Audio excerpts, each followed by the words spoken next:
La lectura de la Torá de la semana contiene el Cántico del Mar, que fue la canción de los hijos de Israel después del paso del Mar Rojo.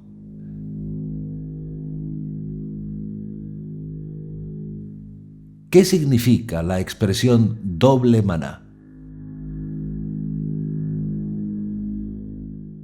¿Acaso hay dos tipos de maná?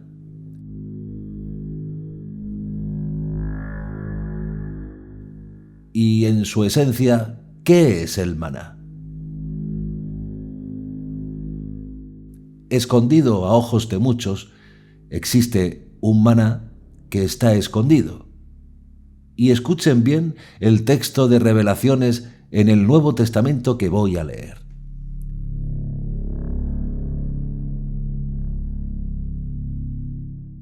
El que tenga oídos, oiga lo que el Espíritu dice a las asambleas. Al vencedor le daré maná escondido y le daré también una piedrecita blanca y grabado en la piedrecita un nombre nuevo que nadie conoce sino el que lo recibe. Apocalipsis 2:17.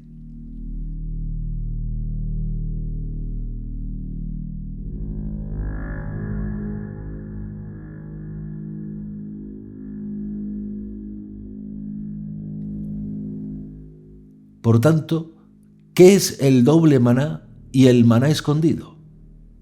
¿Y qué es la piedra pequeña blanca?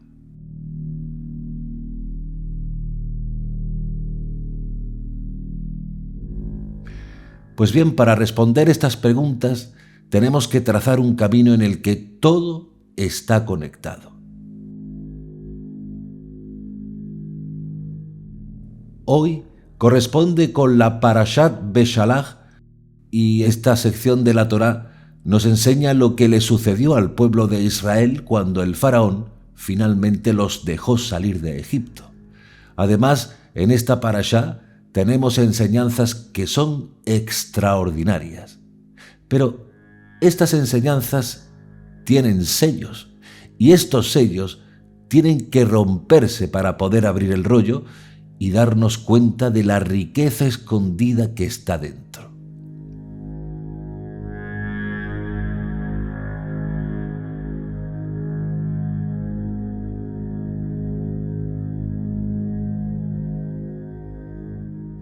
Pero ya tenemos uno que rompió los sellos del rollo y con su permiso, y si Hashem quiere, vamos a estudiar.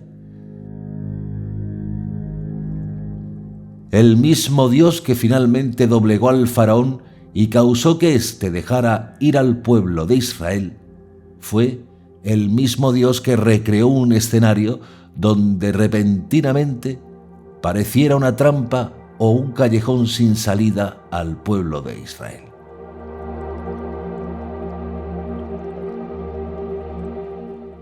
La Torá nos dice que lejos de llevar al pueblo de Israel por el camino más corto, hacia la tierra prometida, Hashem los llevó por el camino más largo.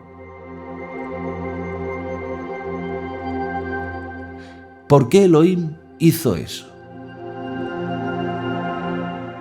Bueno, pues una de las razones fue porque por la parte o el camino del norte, pegado al mar Mediterráneo, estaba plagado de filisteos.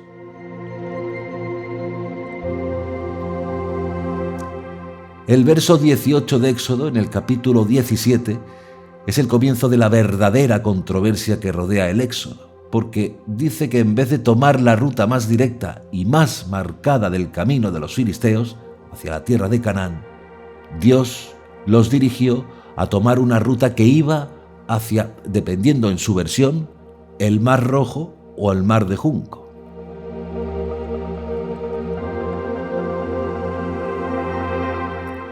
La palabra hebrea para este cuerpo de agua es Yam Suf o Yam Sup.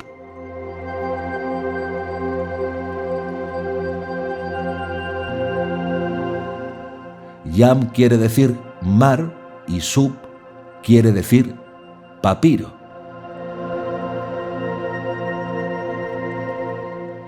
En la Torá, en hebreo, la palabra es Mar de Junco.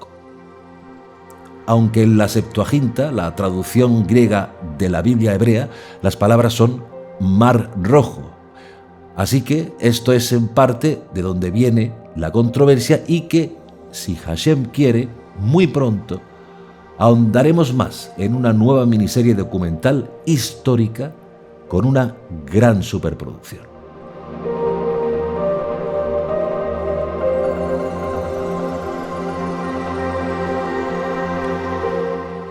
Dios llevó al pueblo de Israel por un camino dentro del desierto hacia el Mar Rojo.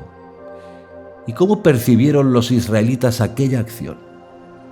¿Fue visto como una oportunidad para ver el milagro o fue una trampa mortal para destruirlos para siempre?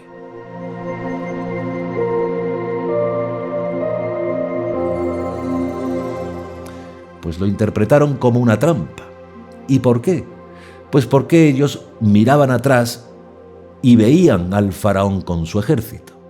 En otras palabras, los egipcios estaban persiguiéndolos y ellos estaban huyendo.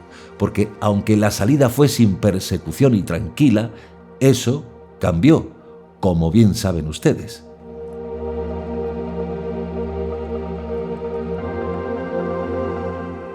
Ellos creyeron que estaban en una emboscada.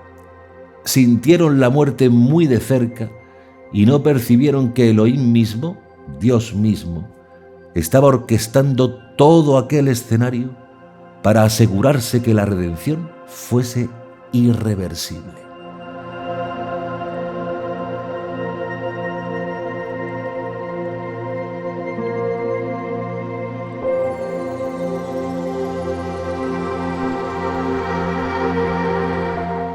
La Torá nos dice que Dios escogió aquel camino como una medida de protección a favor del pueblo, porque de haberlos llevado por el camino más corto, tendrían que haber luchado con los ejércitos de los filisteos.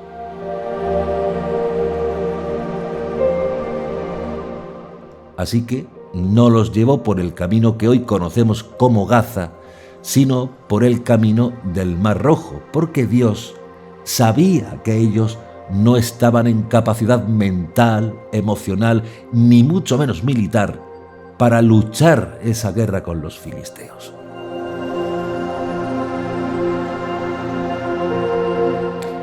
Porque los filisteos eran hombres entrenados en las batallas y armados hasta los dientes. Es decir, el mismo Dios que nos libra del faraón es el mismo Dios que nos lleva por el camino más largo, donde tendremos la oportunidad de entrenar nuestra fe y descubrir nuestra espiritualidad.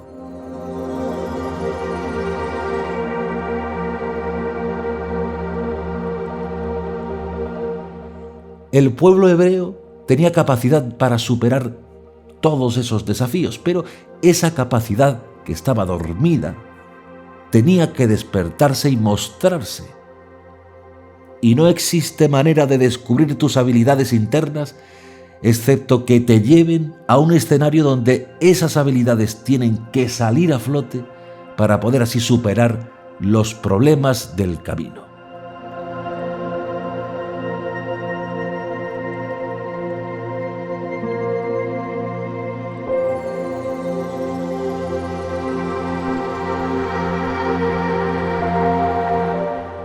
Dios mismo fue el que llevó al pueblo de Israel a esa situación donde el faraón venía detrás y el mar estaba por delante. Es decir, aparentemente no hay salida, no la ves. Solo presupones destrucción y muerte.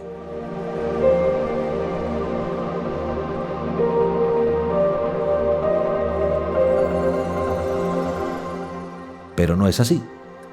Dios nos pone en cada situación de dificultad como una oportunidad, no solamente para ver la mano poderosa de Dios, sino también para descubrir los recursos y las habilidades que Dios ha puesto dentro de nosotros para poder superar esos problemas.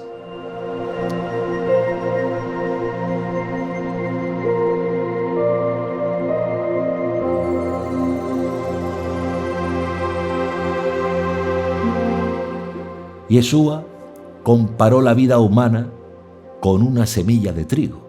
Es más, su propia vida la comparó con una semilla de trigo.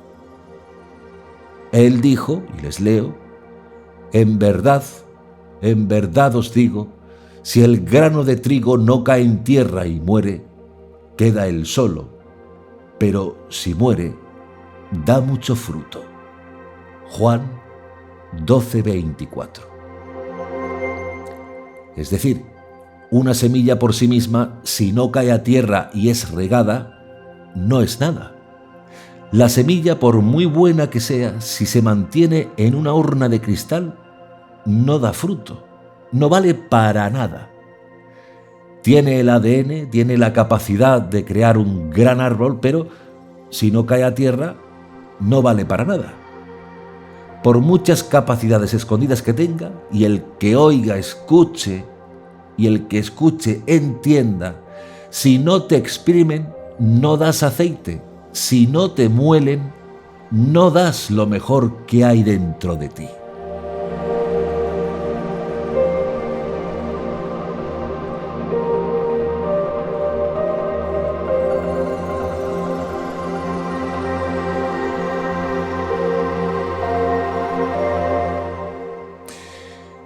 Nos pasa tan a menudo que no percibimos la grandeza de la enseñanza de Yeshua de una simple semilla.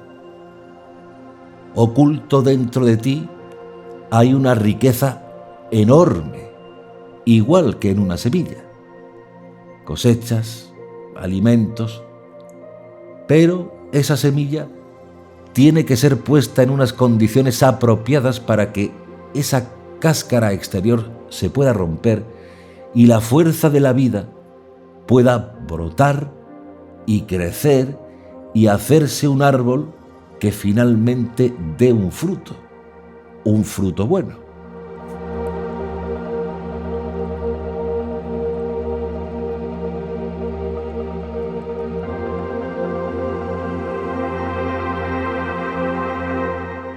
Y como dijo Yeshua, y los sembrados en tierra buena son aquellos que oyen la palabra, la acogen y dan fruto, unos 30, otros 60, otros 100. Marcos 4:20.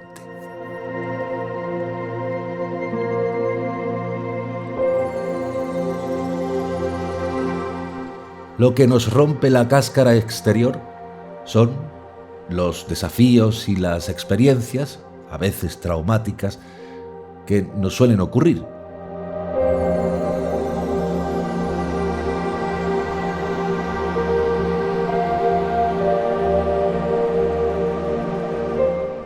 Los problemas no llegan para hacerte daño. La oposición viene para hacerte más fuerte, para que tú puedas descubrir el poder y la habilidad que está dormida dentro de ti.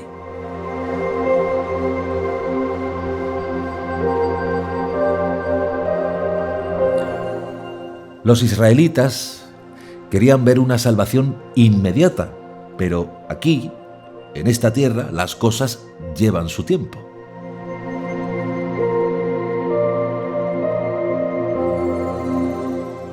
Requerimos tiempo para madurar, y así lo ha ordenado Hashem en toda la creación.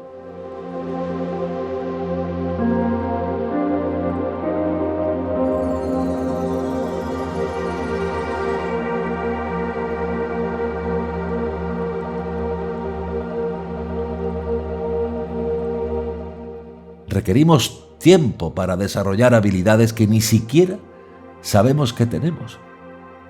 Requerimos tiempo para hacer ciertas cosas.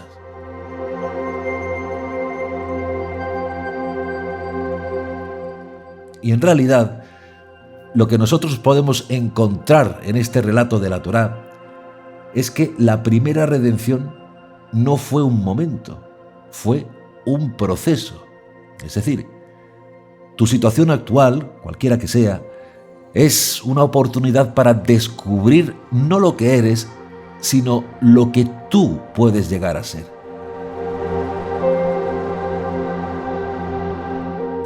Tu potencial es tu materia prima preexistente, Nosotros no creamos la materia prima, solamente la desarrollamos y la combinamos hasta lograr hacer una maravilla del mundo.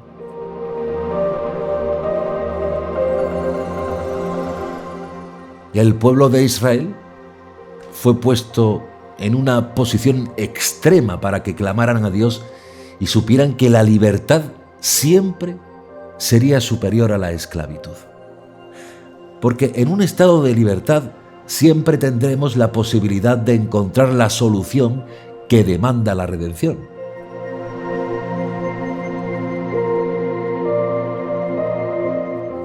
Israel tenía que descubrir cuál era el propósito de la redención, y solamente cuando se descubre el propósito, la vida tendrá sentido y orientación profética. Israel sabía que existía, pero no sabía para qué existía. De la misma forma, pues cada uno de nosotros sabe que existe, pienso, luego existo, pero no sabemos para qué existimos. La gran pregunta no es que existes, sino ¿para qué existes?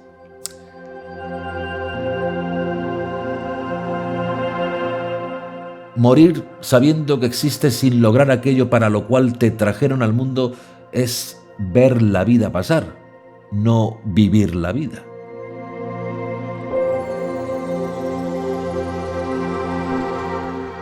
El pueblo de Israel, en la esclavitud, habían perdido completamente su sentido de dirección y también el valor en la vida. Tenían que descubrirlo. Y para descubrirlo, tenían que ser expuestos a un escenario apropiado donde toda esa semilla escondida dentro de sus almas pudiera florecer y producir así el milagro de la primera redención.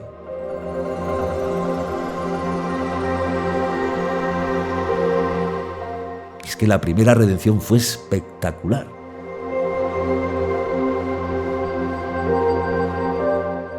Éxodo capítulo 14, versículo 22 dice así: Los israelitas entraron en medio del mar a pie enjuto, mientras que las aguas formaban muralla a derecha e izquierda.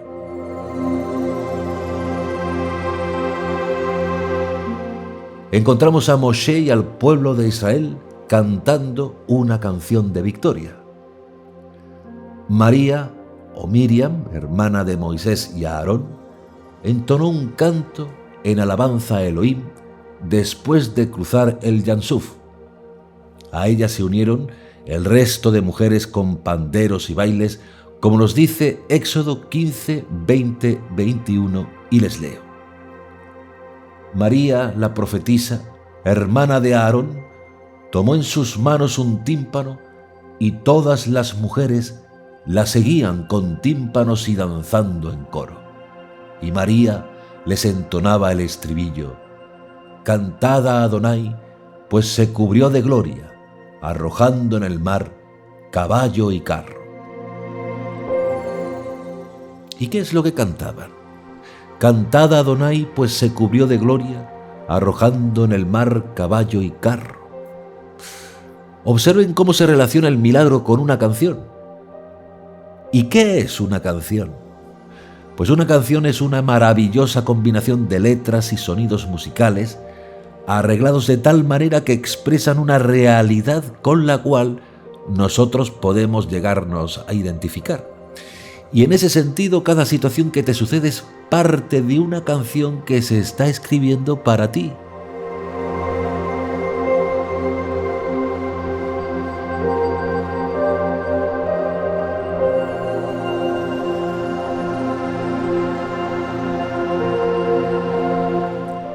A estas alturas de estudio, no podemos pensar que las cosas que te suceden son aleatorias y que no están relacionadas, o que son situaciones sin sentido. No es así. Cada una de las cosas que te suceden es parte de un camino o de una ruta que está escrita, es un plan de la sabiduría divina. ¿Y para qué?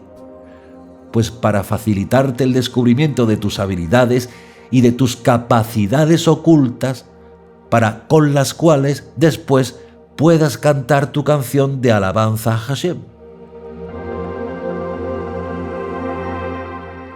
En esta edad presente, ahora, posiblemente y solamente veas sufrimiento. Solamente puedes ver mal en el mundo. Pero recuerda esto y no lo olvides nunca. Lo que vemos es solo piezas de un enorme rompecabezas que finalmente se va a transformar en un cuadro maravilloso y extraordinario.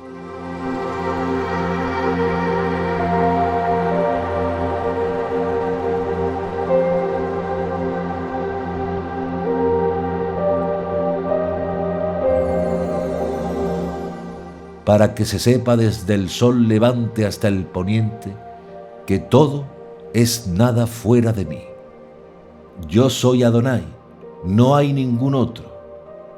Yo modelo la luz y creo la tiniebla. Yo hago la dicha y creo la desgracia. Yo soy Adonai, el que hago todo esto. Isaías 45, 6, 7.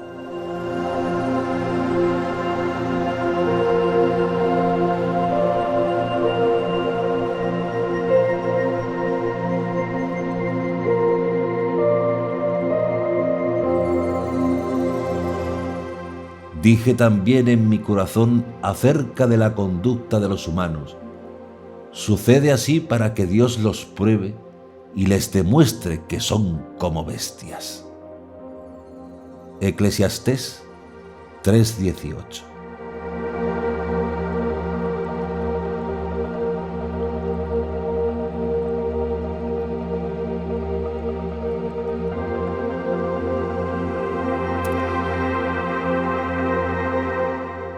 Y amigos y hermanos míos, este es el contrapunto entre momentos de tormenta, momentos de paz, momentos de abundancia, momentos de escasez, momentos de salud, momentos de enfermedad, momento donde eres aceptado, momentos donde no eres aceptado.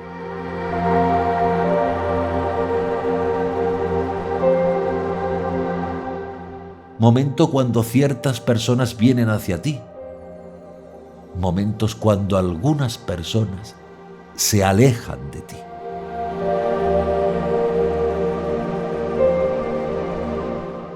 Porque el hombre y la bestia tienen la misma suerte. Muere el uno como la otra, y ambos tienen el mismo aliento de vida. En nada aventaja el hombre a la bestia, pues todo es vanidad. Eclesiastés 3:19.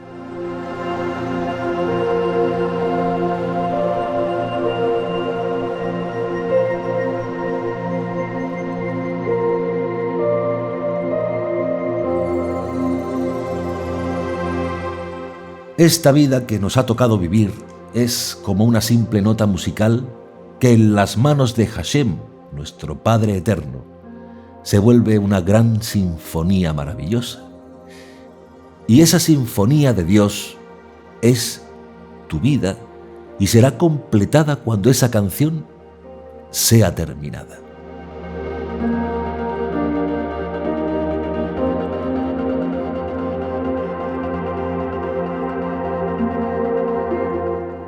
Y no piensen que por todo esto que aprendemos de la Torá perdemos el libre albedrío.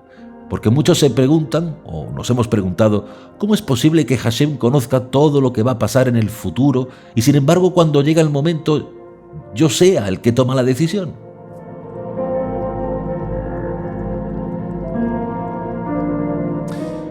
Pero en base a meditar una y otra vez, llegamos a la siguiente conclusión, que como buen judío se contesta con otra pregunta. ¿Qué problema intrínseco hay en esta formulación? Piensen en ello.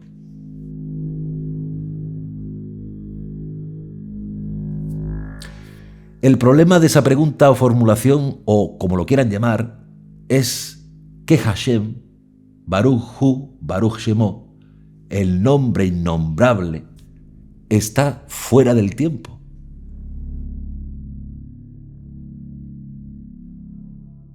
El tiempo es una creación de Él.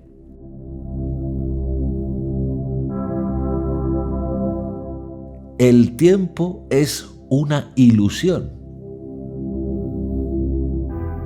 En nuestra dimensión percibimos el tiempo en la sucesión de acontecimientos, pero para Hashem, Yud-Hei Baj-Hei y Yeh-Hayat Yehoveh, el que será, el que fue y el que es, todo es posible y todo lo tiene contemplado y orquestado. Nada se le escapa. Y todo proviene de Él.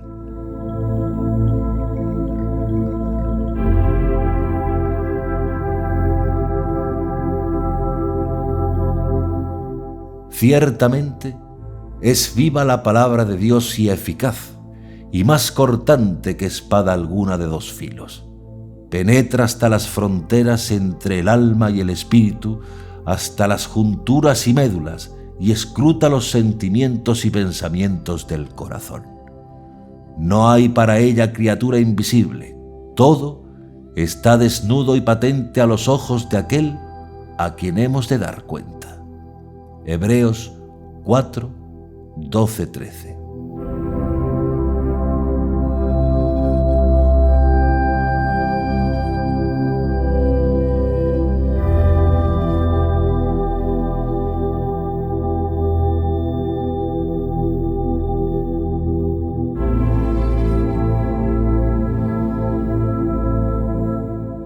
Nunca olvides esto. Lo aparentemente incoherente en la vida es solo un proceso formativo para una canción, y en ese proceso no podemos ser pasivos, sino todo lo contrario, dinámicos.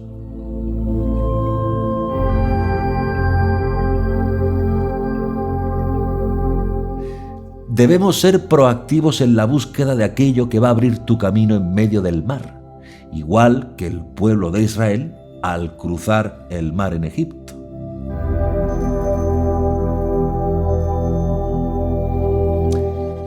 Pablo de Tarso dijo: el que no trabaje, que no coma, en la segunda carta de los Tesalonicenses, en el capítulo 3, verso 10.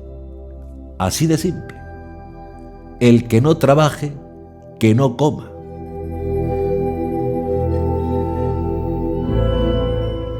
Y esto es tanto en nivel Peshat como en el nivel Sot. Es decir, uno tiene que esforzarse tanto como esté a su alcance para buscar el sustento para uno mismo y para aquellos que dependen de uno. Y solamente después que el agua te ha llegado al cuello, confiar que tu Padre, que está en los cielos, va a hacer por ti lo que tú no puedes hacer por ti mismo.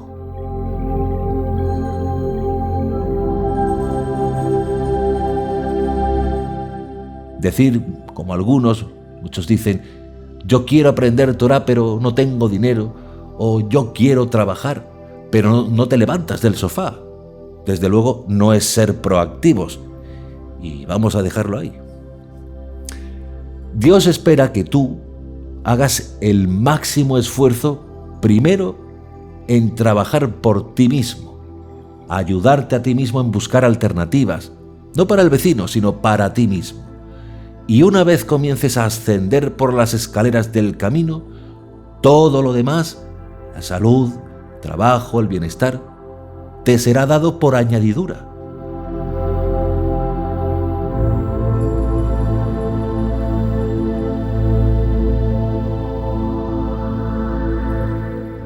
¿Escucharon bien?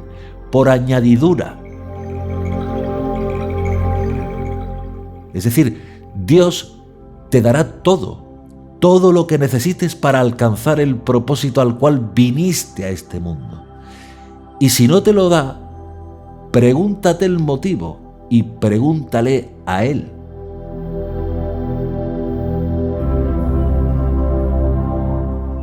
Ahora bien, el camino ya está trazado. Procura no salirte de la vereda marcada por Él. aunque si te sales, grande es Hashem para tenerlo previsto y sacarte de ahí si realmente te vuelves en Teshuvá.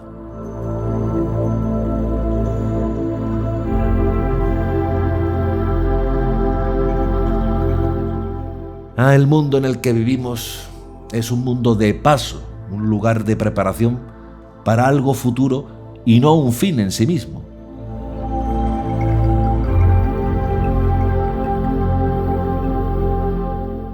Así como un bebé se prepara en el vientre de la madre durante 9 meses y luego pasa a la vida real, que es este mundo, así también nosotros, todos los seres humanos, tenemos nuestros 9 meses en este mundo para luego pasar a la vida real en el mundo venidero.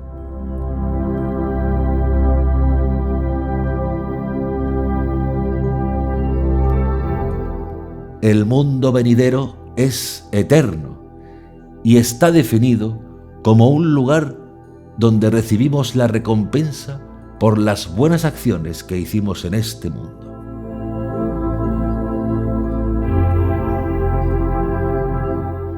La definición de este mundo es el lugar donde una persona tiene que trabajar en hacer buenas acciones para recibir en el futuro esa recompensa.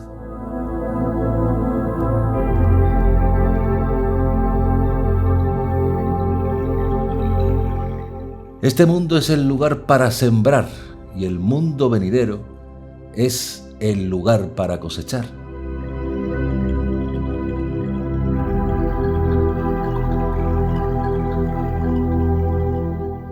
El que se esforzó y trabajó durante su vida en sembrar, tendrá el mérito de cosechar los frutos de sus buenas acciones en el mundo venidero.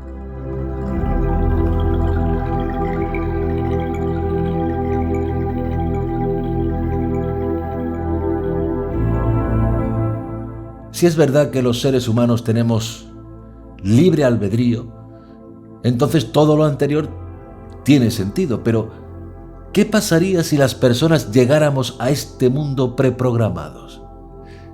Si cada una de nuestras decisiones no fuese realmente producto de nuestra capacidad de elegir, sino que simplemente fuese una consecuencia de nuestro instinto o el resultado de un algoritmo de decisión previamente implantado en nuestro cerebro.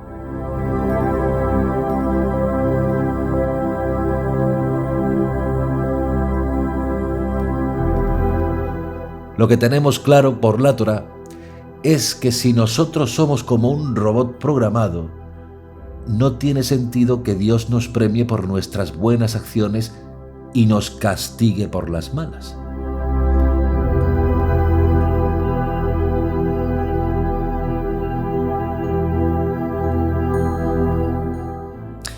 Sin embargo, y a pesar de que la lógica dice que tenemos libre albedrío, en la Torá encontramos una aparente contradicción en este tema. Y escucharon bien, dije aparente. Por un lado, la Torá nos dice que tenemos libre albedrío y que somos responsables de nuestras decisiones, pero al mismo tiempo, la misma Torá nos dice que Dios sabe todo lo que va a pasar en el futuro. Más aún, no solo sabe lo que va a pasar, sino que conoce también los pensamientos de las personas, incluso la idea más fugaz que pueda pasar por la mente de un ser humano.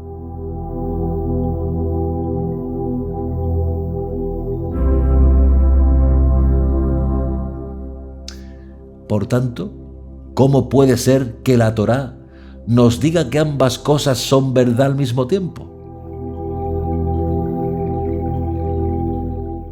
Antes ya di la clave. Antes de responder nuestra pregunta, hay que aclarar que nosotros nunca vamos a poder entender realmente a Dios.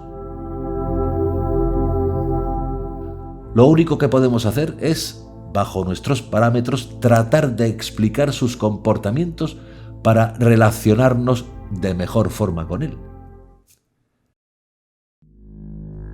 Una creación no puede entender al Creador, más aún en este caso, que el Creador es infinito y la creación finita.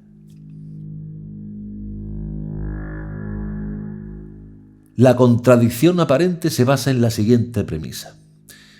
El hecho de que el Creador sepa algo que va a pasar en el futuro es la causa de que eso realmente ocurra, dado que Él ya lo determinó así. Sin embargo, podemos plantearlo justamente al revés. Presten mucha atención. Lo que determina qué es lo que va a pasar es la decisión de la persona, y el hecho que Dios sepa lo que va a pasar es la consecuencia.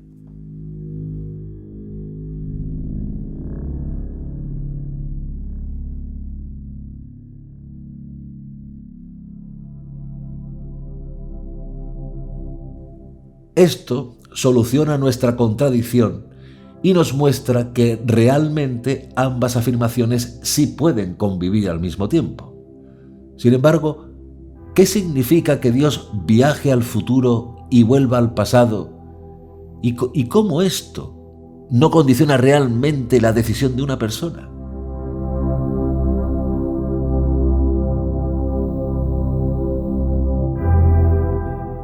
Estar sobre el tiempo, como lo está Dios, es algo que es muy difícil de entender, pero una vez que entendimos cómo funciona el espacio a través de la ciencia, podemos tratar de entender también cómo funciona el tiempo.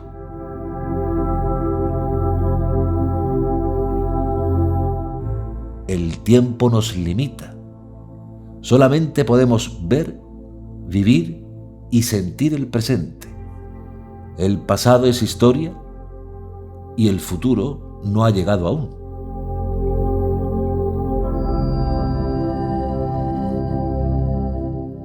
El ser humano vive solo en ese milisegundo que se llama presente. El pasado lo conocemos porque lo recordamos, pero no lo vivimos como el presente. Y el futuro está oculto para nosotros y solo podemos tratar de imaginar cómo va a ser. Por tanto, para Hashem, estar por sobre el tiempo es vivir sin la limitación de pasado, presente y futuro. Es decir, para Hashem, todo está disponible al mismo tiempo. Para Dios somos y estamos, pero al mismo tiempo no somos, no estamos.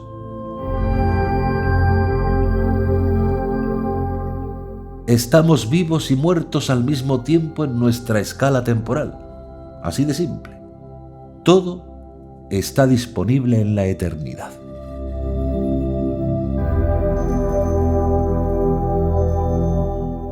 Esta es la definición de eternidad. Si bien generalmente nosotros nos imaginamos que la eternidad es un día muy largo o un año que nunca se acaba, en verdad no es así. Eternidad es estar fuera de las limitaciones del tiempo y del espacio, fuera del pasado, presente, futuro.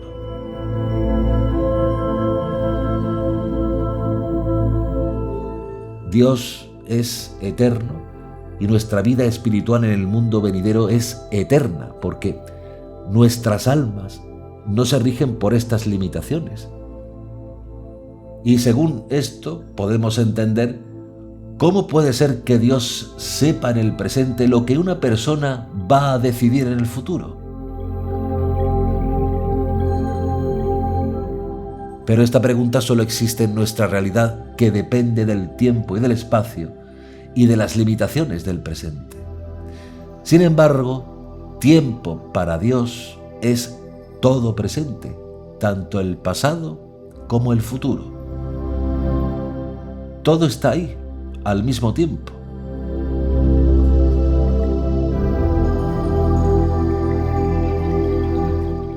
El hecho que Dios sabe algo de nuestro futuro no lo condiciona, porque para Él el futuro es el presente.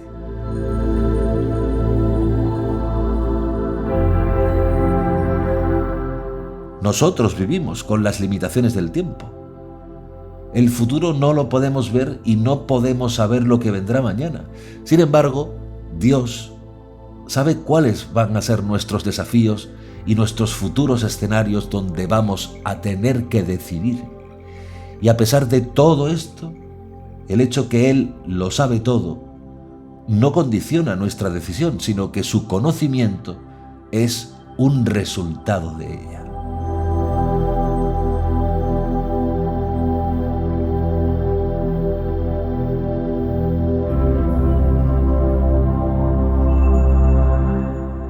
Pues nada hay oculto si no es para que sea manifestado. Nada ha sucedido en secreto, sino para que venga a ser descubierto. Marcos 4:22.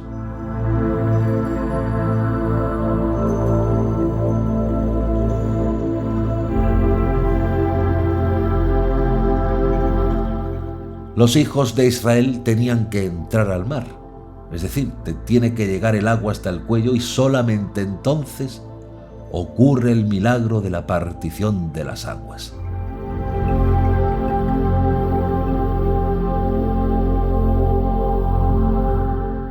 Todo comienzo es difícil, nacer es difícil, aprender en este mundo es difícil, cambiar de camino es difícil y morir es difícil. Pero quiero decirte algo. Todo esto es maravilloso, es glorioso, porque todo es bueno en la eternidad de Hashem, nuestro Loa, el Dios de Israel. Aunque llegará el día en que ya no tendrán que adoctrinar más el uno a su prójimo y el otro a su hermano, diciendo: conoced a Adonai, pues todos ellos me conocerán del más chico al más grande, oráculo de Adonai, cuando perdone su culpa y de su pecado no vuelva a acordarme. Jeremías 31:34.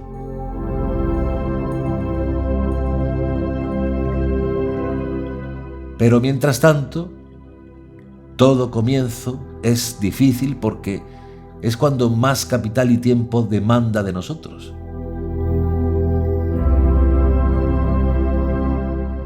Puede que estemos como Israel, huyendo de Egipto, atrapados y viendo un ejército cada vez más cerca procurando su retorno a la esclavitud. Y en esa situación, Hashem, ¿qué espera de ti?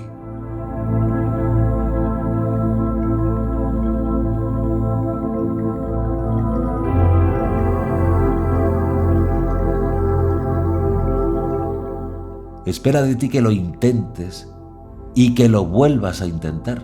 Y si no puedes, hay quien se encargará que el mar se abra y que no te ahogues en sus aguas y que ese ejército de destructores nunca te pueda hacer daño. Es cierto que en esa situación, cuando el ejército del faraón cada vez está más cerca, que ese hecho impacte en tu vida, comprometiendo tu sentido de alegría, de paz y de esperanza. Y esto que te sucede a ti, sucedió con el pueblo de Israel al salir de la esclavitud egipcia. Y entiende Egipto y la esclavitud en todos los sentidos que ya hemos estudiado, en lo oculto, el sod de la Torá. Como una rueda o ciclo del tiempo, es una realidad que se repite siempre en cada uno de nosotros, aun cuando estemos a 3.500 años de los eventos que narra nuestra Torá. ¿Qué es lo que te estoy diciendo?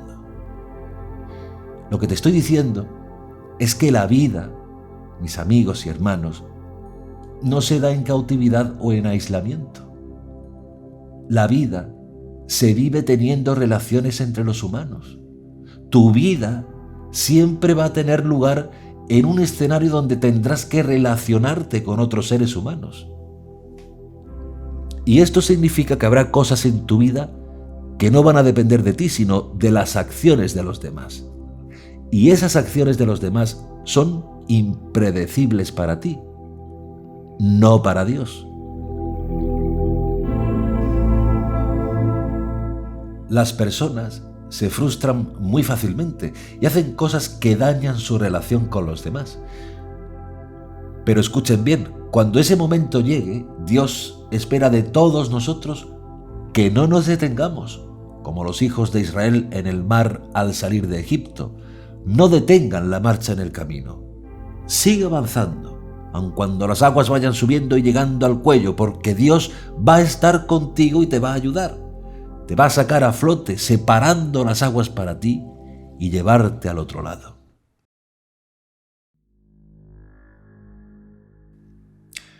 Y cuando estemos en el otro lado, seremos todos uno, cantando alabanzas a Hashem, como hizo Miriam, la hermana de Moshe.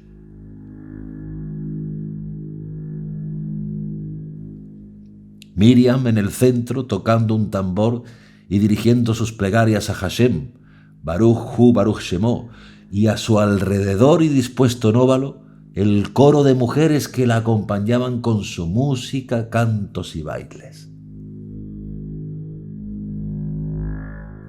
El resto del pueblo de Israel, la asamblea, danzando en zigzag hasta el último plano de la composición, y allí, en lo alto y a la derecha, Moisés ordenando el cierre de las aguas.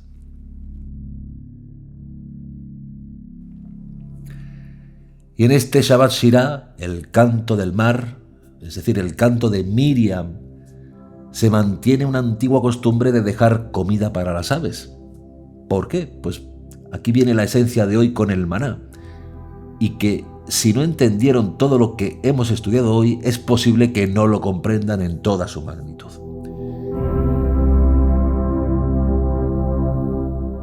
¿De dónde viene esa costumbre de dejar comida a las aves en este Shabbat Shirah? El Shabbat del canto del mar cuando el pueblo de Israel salió de Egipto.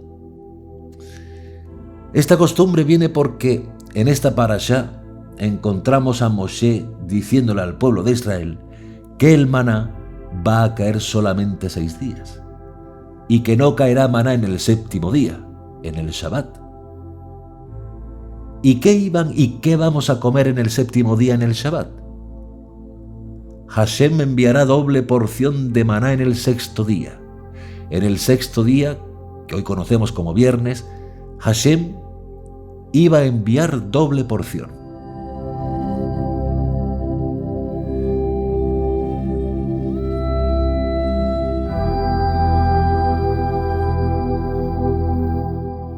En Shabbat no caía maná y aunque algunos del pueblo no creyeron a Moshe, salieron a buscar, pero no encontraron nada. No entendían que el maná que se comía el Shabbat se recogía el día anterior, el 6º día. Es más, dice un Midrash que algunos quisieron desacreditar a Moshe porque ellos querían regresar a Egipto. Así que salieron el 6º día por la tarde a buscar restos de maná para dar evidencia al pueblo de Israel de que Moshe había mentido, pero no encontraron nada. Llegado el Shabbat, volvieron a salir para buscar residuos de maná, pero tampoco encontraron nada. ¿Qué ocurrió con ese maná doble que sobró? Hashem envió aves para que se lo comieran y que no quedara resto de maná en el campamento en medio de su hogar. Y por eso es que existe una vieja costumbre de dejar comida para las aves en el patio o ventana de nuestras casas cuando llega este Shabbat Shirah, Beshalach, al dejar salir.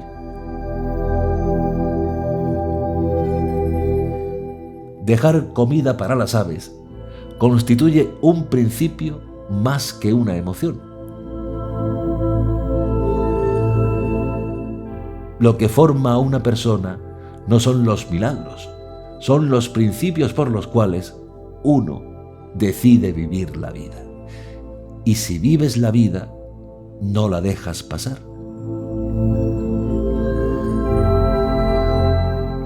Cuando salieron del milagro del mar de Suf y se adentraron por el desierto, les faltó el agua y volvieron a murmurar contra Moshe. ¿Qué piensas sobre eso? Pues eso demuestra que lo que forma a una persona no son los milagros, son los principios, como dije anteriormente. ¿Cómo es posible que un pueblo que acaba de salir de un milagro tan extraordinario no podía tener suficiente fe para creer que ese mismo Dios les proveería el agua potable?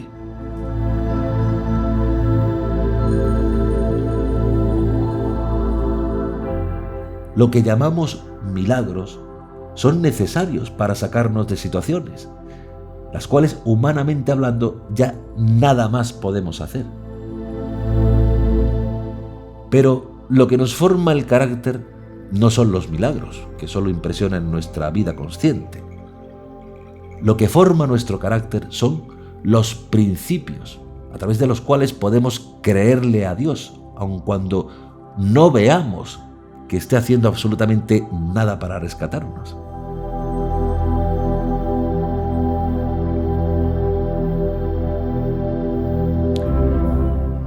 Pero sabemos por principio, por Aleph, por convicción, que Él está ahí, aunque nuestros ojos, físicamente, no lo estén viendo en este momento.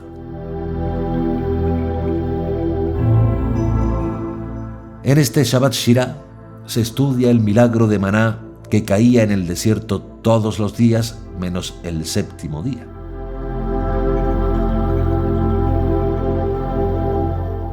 Shaul, Pablo de Tarso, nos recordó que en aquellos días del desierto no solamente algunos salían el Shabbat para conseguir maná, sino que otros procuraban tener más maná del que tenían que coger el sexto día.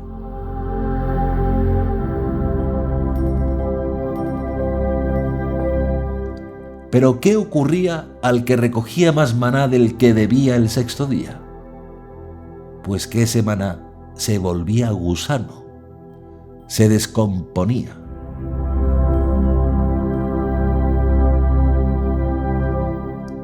De modo que el que tomó mucho no tenía más, y el que tomó menos no tenía menos.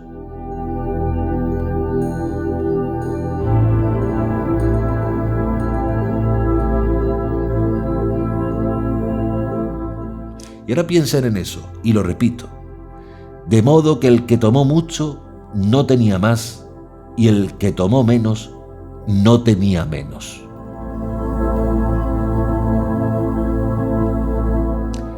Acumular maná de un día para el otro durante la semana no se mantenía y se descomponía, pero el que tomaba doble porción de lo que le correspondía y lo guardaba el sexto día de la semana para así no tener que salir en Shabbat a buscarlo, milagrosamente se conservaba el maná fresco y delicioso. Y Pablo de Tarso nos recuerda que todas estas cosas sucedieron para nuestra instrucción.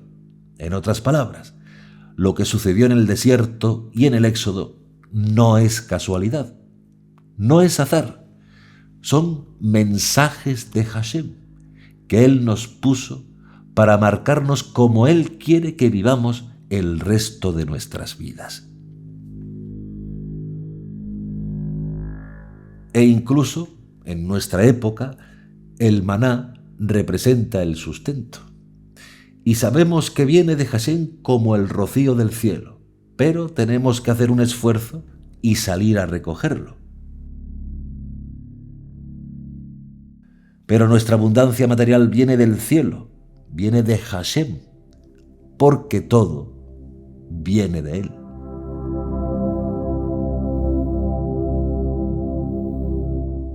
¿Quién habló y ello fue? ¿No es el Señor el que decide? ¿No salen de la boca del Altísimo los males y los bienes? ¿De qué pues se queja el hombre? Que sea hombre contra sus pecados.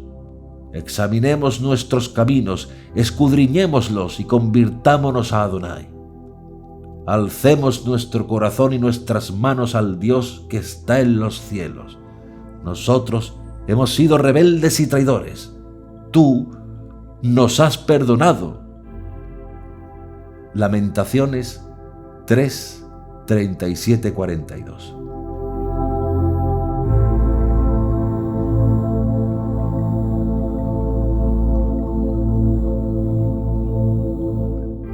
Y si somos perdonados, y a escuchar, Shema, el que tiene oídos es llamado a obedecer. En hebreo no hay una palabra para obediencia, y como ya enseñamos, escuchar a alguien significa obedecerle. Y el que obedece es descrito como un conquistador y vencedor. Y como está escrito y leí anteriormente, a este vencedor particular, Yeshua como el ungido, le promete algo muy especial: el maná escondido y una piedra blanca con un nombre nuevo y secreto. Como ya vimos, el maná es el símbolo de sustento y provisión de Dios para el pueblo de Israel en el desierto. Salieron de Egipto obedeciendo el llamado de Dios, arriesgando sus propias vidas para ir a una tierra que más tarde se les mostraría.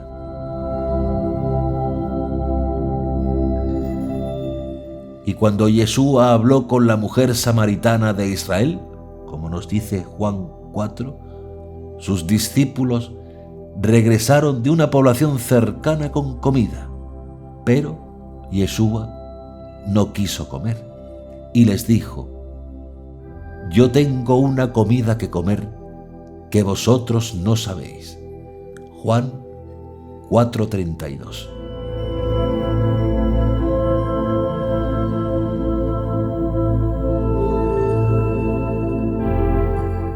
Los discípulos se preguntaron si quizá alguien le había llevado comida, pero Yeshua les respondió que había tenido algo que ahora, en el pasaje del Apocalipsis, también se le promete a aquellos vencedores: el maná escondido.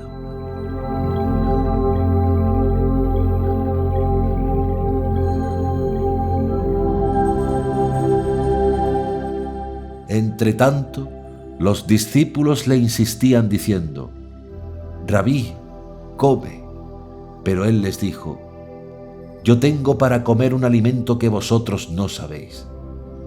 Los discípulos se decían unos a otros: ¿le habrá traído alguien de comer? Les dice Yeshua: mi alimento es hacer la voluntad del que me ha enviado y llevar a cabo su obra. Juan 4, 31-34.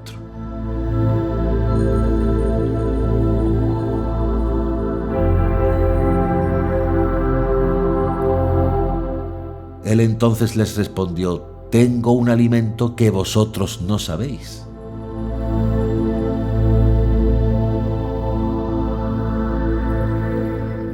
Este alimento secreto que los demás desconocían no era otra cosa que la energía divina que era capaz de proveer sustento en las más inimaginables y peligrosas circunstancias.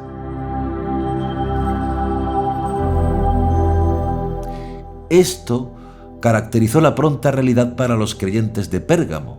Yeshua prometió su energía a los que obedecían la palabra de Dios.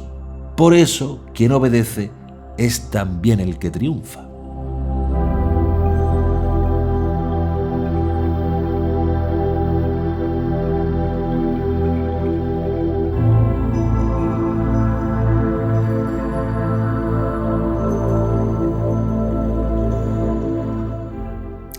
Respecto a identificar la piedra blanca, el tema se vuelve un poco más complicado. Entre las interpretaciones más idóneas que cuadran con el contexto, cabe la sugerencia de que las piedras blancas, inscritas con el nombre de los receptores, se les daba a los competidores que ganaban las carreras deportivas en Roma. La piedra blanca con el nombre personal inscrito se supone que servía como pase al prestigioso banquete al que asistían solo los vencedores. Esta piedra podría haber sido entregada al completar la carrera, aunque no es una referencia cultural de los judíos en particular. Sabemos de muchos ejemplos bíblicos respecto al uso de referencias culturales grecorromanas con ilustraciones con y para los judíos. Por ejemplo, Pablo de Tarso empleó muchas metáforas de deportes romanos para plasmar su idea, como pueden ver en Filipenses 3, 12, 14 o Primera de Corintios 9, 24, 27 y Segunda de Timoteo 4, 6, 8. Es decir, el escritor de la carta de los Hebreos también utilizó la imagen del deporte romano como una carrera pedestre y recibiendo como premio la corona de laurel. Además, en el Tanaj tenemos citas que apuntan lo mismo. A sus enemigos vestiré de confusión, mas sobre él florecerá su corona. Salmos 132, 18.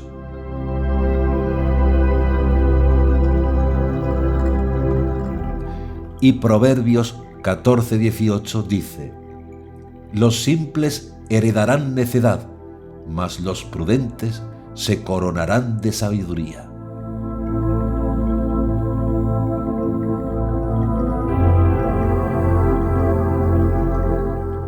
Es decir, esta clase de metáfora era bien conocida en Judea, que albergaba complicados deportes en la arena. Esta clase de analogía era mucho más cercana y cuadraba más con la cultura romana de la ciudad de Pérgamo. Y sin duda, los creyentes perseguidos, tanto judíos como gentiles, conocían estas prácticas y el elaborado banquete en honor a los ganadores y triunfadores de la carrera.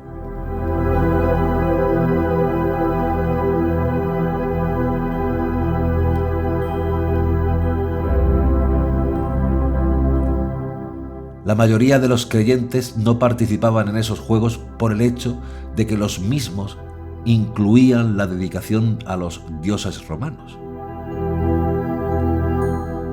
Yeshua les dice que en verdad ellos no se han perdido nada. La verdadera carrera es la perseverancia dedicada al Dios de Israel.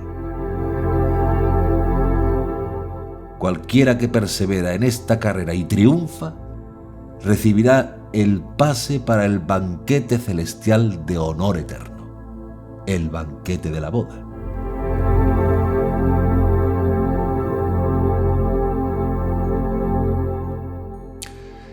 Aunque existe otra intrigante posibilidad que continúa con el tema de la vestidura sacerdotal, tal cual es descrita en la carta del Apocalipsis.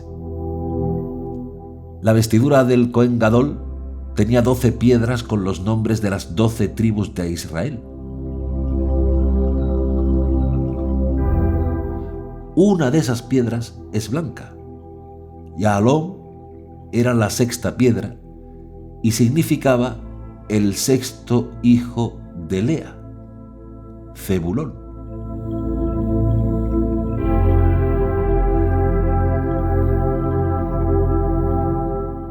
¿Y qué importancia tenía Zebulón?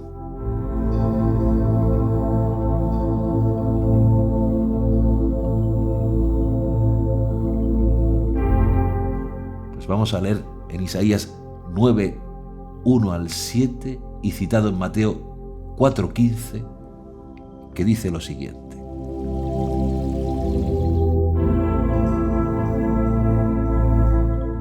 el pueblo que andaba a oscuras vio una luz grande. Los que vivían en tierra de sombras, una luz brilló sobre ellos. Acrecentaste el regocijo, hiciste grande la alegría. Alegría por tu presencia, cual la alegría en la siega, como se regocijan repartiendo botín. Porque el yugo que les pesaba y la pinga de su hombro, la vara de su tirano, has roto como el día de Madián. Porque toda bota que taconea con ruido y el manto rebozado en sangre serán para la quema pasto del fuego. Porque una criatura nos ha nacido, un hijo se nos ha dado. Estará el señorío sobre su hombro y se llamará su nombre Maravilla de Consejero, Dios fuerte, siempre Padre, Príncipe de paz. Grande es su señorío y la paz no tendrá fin sobre el trono de David y sobre su reino, para restaurarlo y consolidarlo por la equidad y la justicia, desde ahora y hasta siempre. El celo de Adonai Sebaot hará eso. Una palabra ha proferido el Señor en Jacob y ha caído en Israel.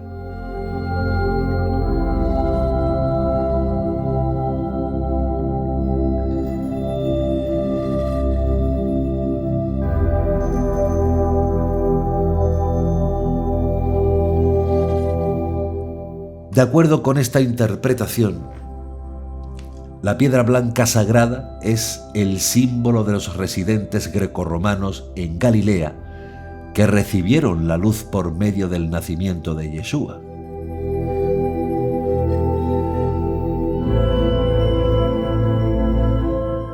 Y dejando Nazará, vino a residir en Cafarnaúm, junto al mar, en el término de Zabulón y Neftalí, para que se cumpliera el oráculo del profeta Isaías.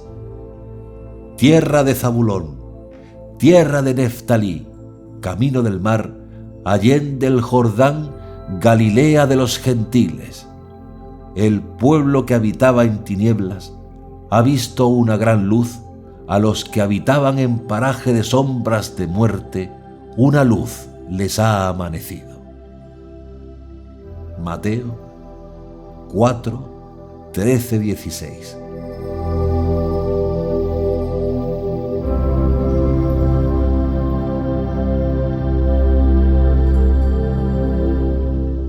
¿Podría ser el secreto del mismísimo Mesías?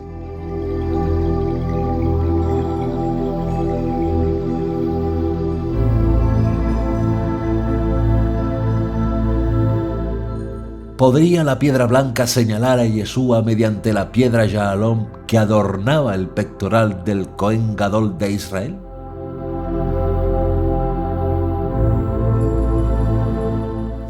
Quizás. Pero lo que sí sabemos con seguridad, atestiguado por Pablo de Tarso, es que ahora nuestro maná es Yeshua.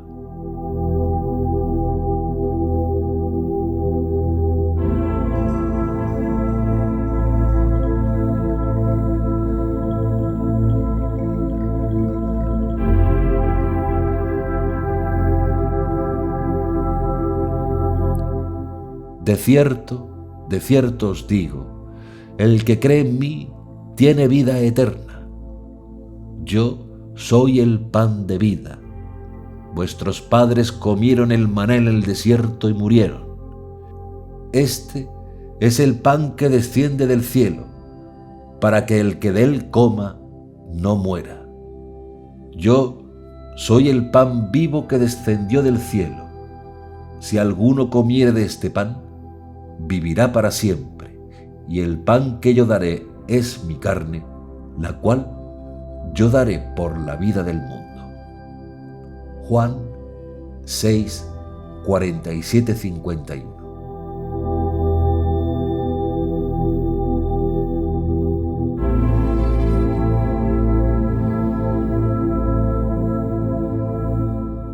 אחרי הדברים האלה, עבר ישוע לצד השני של ים כנרת. המון עם רב באו אחריו, כי ראו את הניסים שעשה בחולים. הוא עלה על ההר, וישב שם עם תלמידיו. היה זה סמוך לפסח, חג היהודים.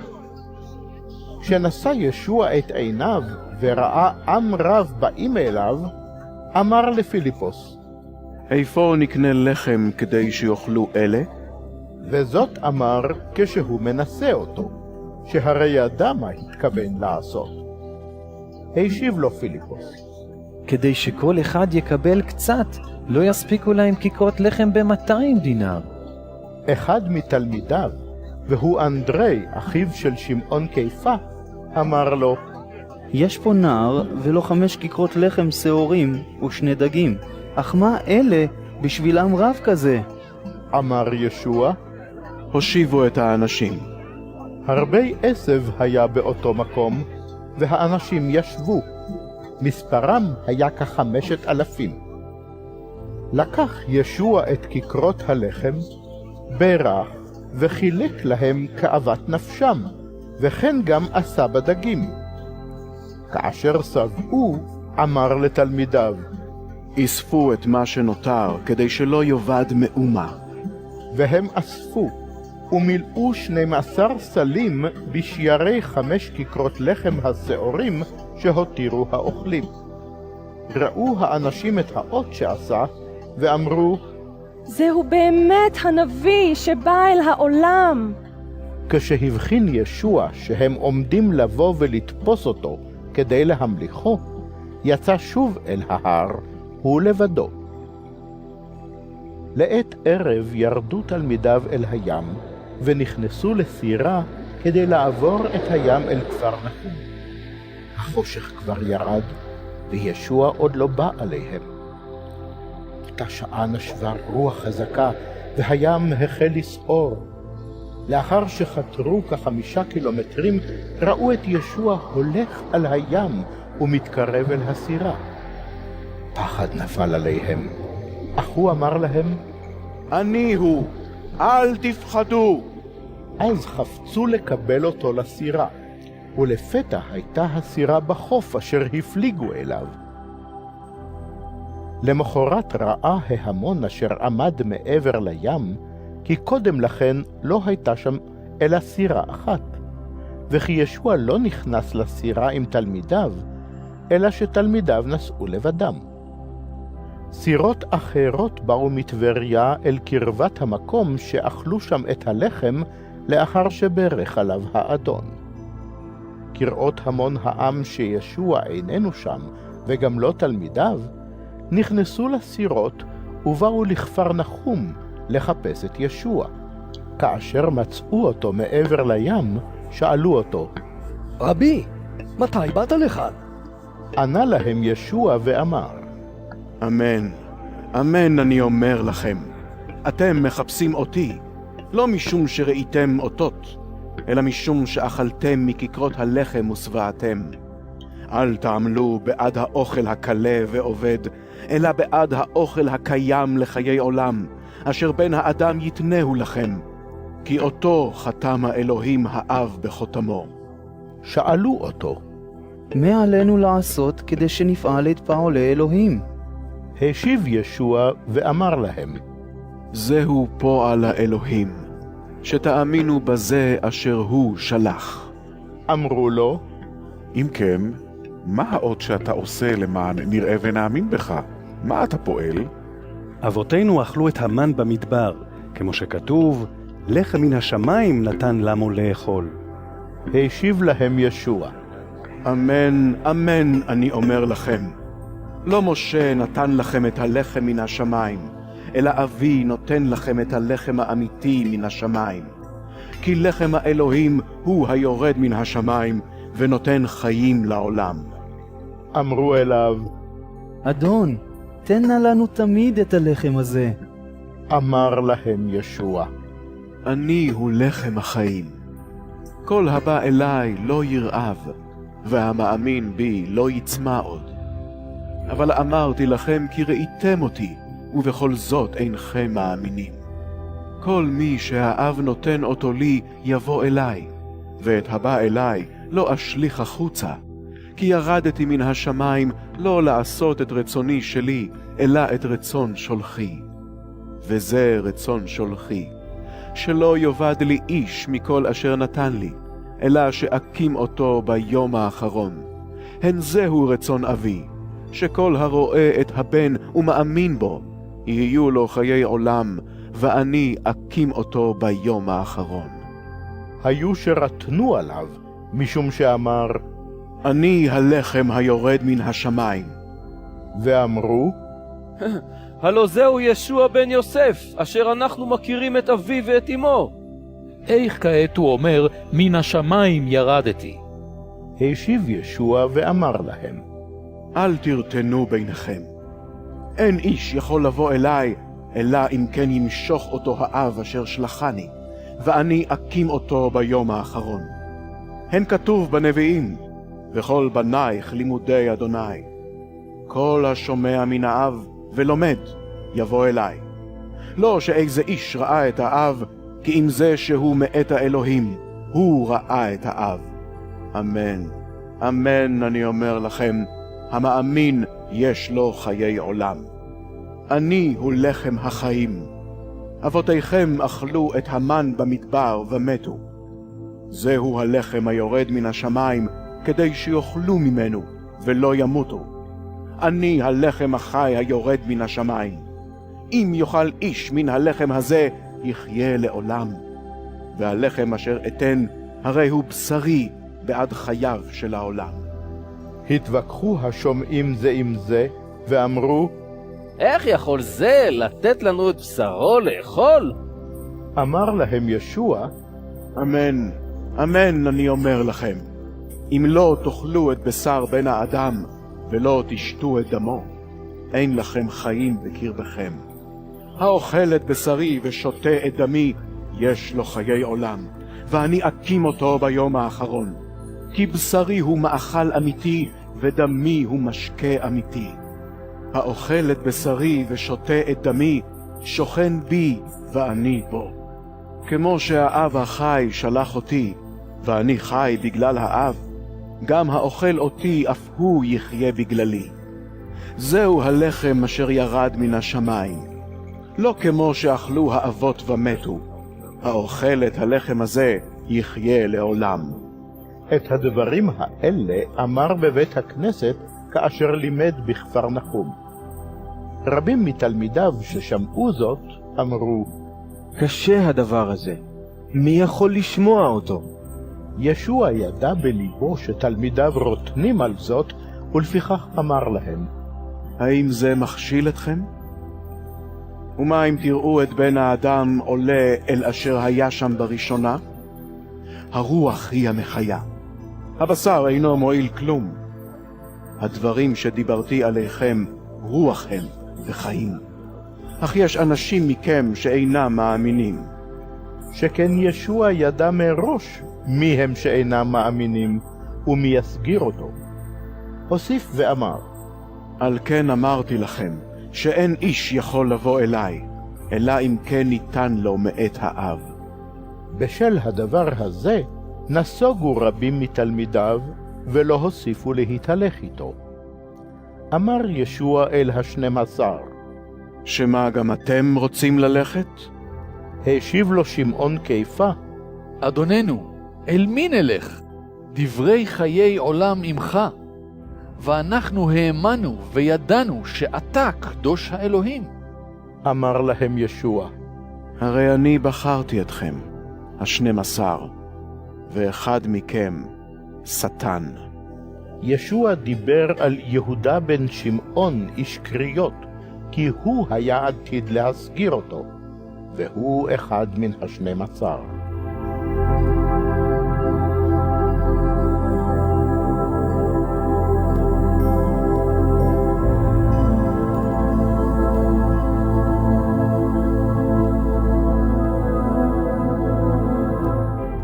Los que lamentan harán cama de saco y de ceniza. ¿Acaso es este el ayuno que yo quiero el día en que se humilla el hombre? ¿Había que doblegar como junco la cabeza, en sayal y ceniza estarse echado? ¿A eso llamáis ayuno y día grato a Adonai? Isaías 58:5.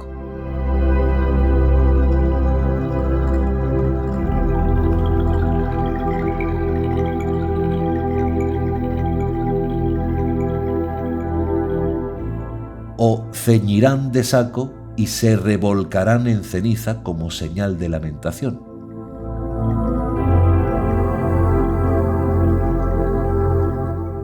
Hija de mi pueblo, cíñete de sayal y revuélcate en ceniza. Haz por ti misma un duelo de hijo único, una endecha amarguísima, porque enseguida viene el saqueador sobre nosotros. Jeremías 6:26.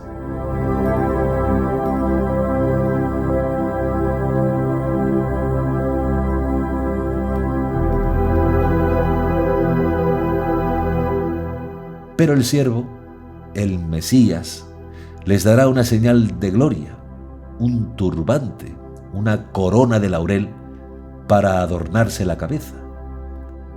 Y en presencia del siervo, el Mesías, las cenizas ya no serán apropiadas, porque en presencia del siervo la lamentación misma será delegada al montón de cenizas. Y por eso Dios, a través del profeta Isaías, dijo: por amor de Sión no he de callar, por amor de Jerusalén no he de estar quedo, hasta que salga como resplandor su justicia y su salvación brille como antorcha. Verán las naciones tu justicia, todos los reyes tu gloria, y te llamarán con un nombre nuevo que la boca de Adonai declarará. Serás corona de adorno en la mano de Adonai y tiara real en la palma de tu Dios. Isaías 62, 1-3.